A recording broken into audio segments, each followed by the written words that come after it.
Hello, good morning. നമ്മളിതാ ഇന്ന് south ഗോവയിലാണ്. സൗത്ത് ഗോവയില് ഇവിടെ ഒരു ഡാം ഉണ്ട് എന്നുള്ള രീതിയിട്ട്. എന്താണ് അതിൻ്റെ ഒരു സെക്കൻഡേ, അതിൻ്റെ പേര് നമുക്ക് വായിൽ കിട്ടില്ല. കുർച്ചോറം എന്ന് പറഞ്ഞ പ്ലേസിൽ ഇവിടെ ഒരു ഡാമുണ്ട്. നമ്മളെ നാട്ടിലത്തെ പോലത്തൊരു ഡാമല്ല, ഒരു വെറൈറ്റി ഡാമാണ്. അപ്പോൾ അതൊന്നും കാണേക്കാന്നുള്ള രീതിയിൽ രാവിലെ തന്നെ ഇറങ്ങിയിട്ടുള്ളത്. ഞാനിപ്പോൾ അതിലേക്ക് ഇങ്ങനെ മൂവ് ചെയ്ത് കൊടുക്കുന്നതാണ്. ഒരു ഉള്ളോട്ടുള്ളൊരു പ്ലേസാണ്, ഡാമിൻ്റെതായ ഒരു ഉള്ളോട്ടുള്ള പ്ലേസാണ്. ബിൽഡിങ്സ് കാര്യങ്ങൾ അങ്ങനത്തെ ഒന്നുമില്ല. അപ്പോൾ എന്തായാലും അവിടെ എത്തിയിട്ട് ബാക്കി. നമ്മളിതാ സലായുള്ളി ഡാമിലേക്ക്, വാട്ടർ റിസോഴ്സ് ഡിപ്പാർട്ട്മെൻറ്റ് ഡാമിലേക്ക് വന്നിട്ടുള്ളത്. ഇവിടെ നമ്മളെ ഡാമിൻ്റെ type of dam, location, length of dam എല്ലാം കൊടുത്തിട്ടുണ്ട്. എന്തായാലും ഇവിടുന്ന് ID കൊടുത്തിട്ടേ ഇവിടെ എൻട്രി ഉള്ളൂ. സെക്യൂരിറ്റിയിൽ ID കാണിക്കണം, ID കാണിച്ചിട്ടേ എൻട്രി ഉള്ളൂ. ഇവിടെ ടിക്കറ്റ് എടുത്തു. ടിക്കറ്റ് ഒരാൾക്ക് 60 റുപ്യ വരുന്നത്, 60 റുപ്പീസ്. ഇവിടെ കൊടുത്തിട്ടുണ്ട്. സലായുള്ളിയും ചെങ്ക്യോങ് ഗോവ. ഇത് സൗത്ത് ഗോവയിലാണ് ഇത് വരുന്നത്. ശരിക്കും ഇവിടെ നല്ലൊരു ഗാർഡനിങ് കാര്യങ്ങളെല്ലാം പ്ലേസ് ചെയ്തിട്ടുണ്ട്, കാണാൻ പറ്റും.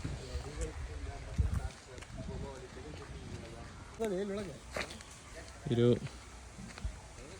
വേരോട്ട് വാട്ടർ പാസ് ചെയ്യുന്നുള്ള രീതിയിൽ നല്ല രീതിയിൽ കൊടുത്തിട്ടുണ്ട്.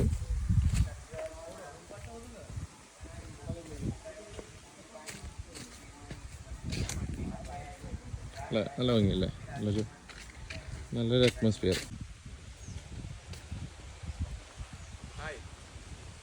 ഇവിടെ ഒരു ബ്രിഡ്ജ് തന്നെ ആക്കിയിട്ട് ഒരു ഗാർഡൻ. എന്തായാലും ഒന്ന് കീഴ് നോക്കാം, എങ്ങനെ എൻ്റെ നോക്കാം, എക്സ്പീരിയൻസ് അല്ലേ.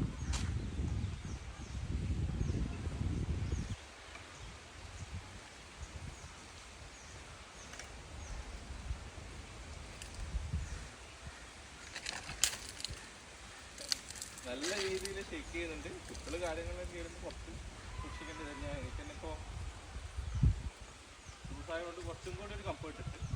ചിലപ്പോൾ ആകുമ്പോൾ എന്തായാലും കാലം അതിനകത്തേക്ക് ഇറങ്ങിപ്പോയാൽ വീഴില്ല. എന്തായാലും ഇവിടെ നിൽക്കുമ്പോൾ ഹോൾഡ് ചെയ്ത് നിൽക്കും. ആ ഒരു ഗ്യാപ്പിൽ തന്നെ കൊടുത്തിട്ടുണ്ടാവും. അയ്യാ തല കറങ്ങുന്ന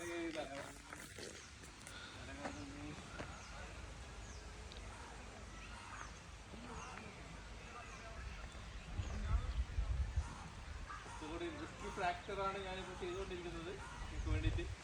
നിങ്ങൾക്ക് വേണ്ടിയിട്ട് മാത്രം. ഇതാ നടന്നു വരികയാണ്. എൻ്റെ കൂടെ വന്ന വ്യക്തിയാണ്. പക്ഷെ അവൻ്റെ ഉള്ളിലെ ഭയം അവൻ മറക്കാൻ വേണ്ടിയിട്ട് കണ്ണട ഇട്ടിട്ടുള്ളത്. അത് നിങ്ങൾക്ക് കാണാൻ പറ്റും. Okay welcome. देखो आराम से भाई साहब, आराम से.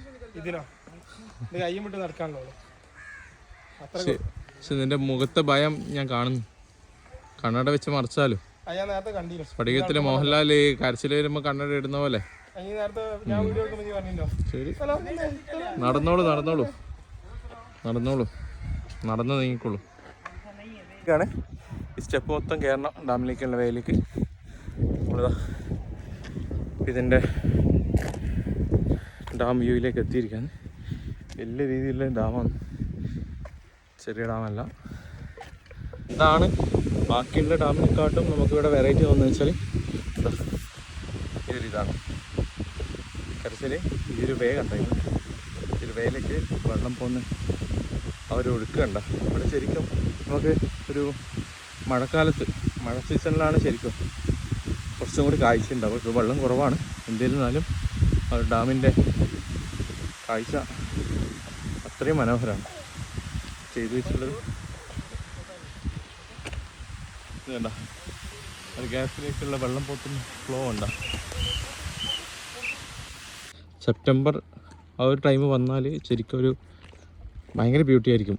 പക്ഷേ ഒരു മഴക്കാലത്ത് നല്ല ബ്യൂട്ടി ആയിരിക്കും. അപ്പോൾ നല്ല വെയിലുണ്ട്. അപ്പോൾ നമ്മളിവിടെ നിന്ന് എന്തായാലും ഇറങ്ങാൻ നോക്കുന്നു. എന്തായാലും പറ്റിയാൽ എല്ലാവരും വരിക. എന്തായാലും ഒന്ന് വിസിറ്റ് ചെയ്യേണ്ട ഒരു പ്ലേസ് തന്നെയാണ്. പക്ഷേ നമ്മുടെ നാട്ടിൽ നിന്ന് സംബന്ധിച്ചോളം ഒരു വെറൈറ്റി ഡാം തന്നെയാണ്. ഞാൻ ചിന്തിച്ചതെന്ന് വെച്ചാൽ ബ്രിട്ടീഷുകാരാണ് ഇത് നിർമ്മിച്ചത്. പക്ഷേ ബ്രിട്ടീഷുകാർ നിർമ്മിച്ച ഡാമല്ല. പിന്നെ ഇങ്ങോട്ടെല്ലാം കാണുന്നതെല്ലാം ഫോറസ്റ്റാണ് കാണുന്നത്. ഈ ഒരു ഏരിയ മൊത്തം കാണുന്നത് ഫോറസ്റ്റാണ്. അപ്പോൾ നിങ്ങൾ ഗോവയിൽ വന്നാൽ ശരിക്കും ഗോവയിൽ വരുമ്പോൾ നിങ്ങൾ ബീച്ച് കാര്യങ്ങളായിരിക്കും നിങ്ങളെ മനസ്സിലുണ്ടാവുക. പറ്റുവാണെങ്കിൽ ഈ ഒരു ഡാമിനും കൂടി ഒന്ന് വിസിറ്റ് ചെയ്യാം.